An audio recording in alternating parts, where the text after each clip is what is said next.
Değerli izleyenler, Türkmen Televizyonu'nda medya forumu düzenlendi. Başkent Aşkabat'ta Türkmenistan'ın gelişiminde kitle iletişim araçlarının rolü başlığıyla gerçekleştirilen medya forumuna uluslararası medya kuruluşlarının temsilcileri çevrim içi yöntemle katıldı.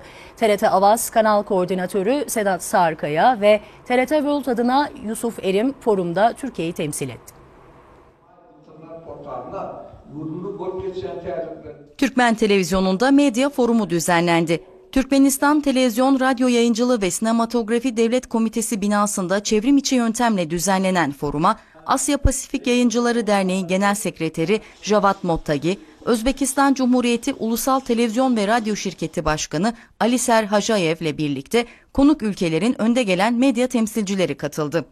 Forumda Türkiye'yi TRT Avaz Kanal Koordinatörü Sedat Sağırkaya ve TRT World adına Yusuf Erim temsil etti.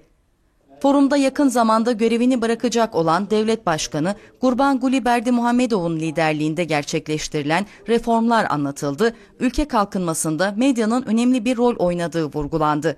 Forumda konuşan TRT Avaz Kanal Koordinatörü Sedat Sağırkaya, Türkmen Televizyonu ile sürdürülen işbirliğine vurgu yaptı. Bizler iki kardeş ülke olarak, iki kardeş televizyon olarak çok güzel projelere, ortaklıklara imza atıyoruz. Bundan sonraki dönemde de bu ilişkilerimizin yeni projelerle devam etmesini temenni ediyorum. TRT World adına konuşan Yusuf Erim de ülkelerin bel kemiği olan medyanın toplumları bilgilendirerek olaylara yön verdiğini, bu nedenle önemli sorumluluğu olduğunu söyledi.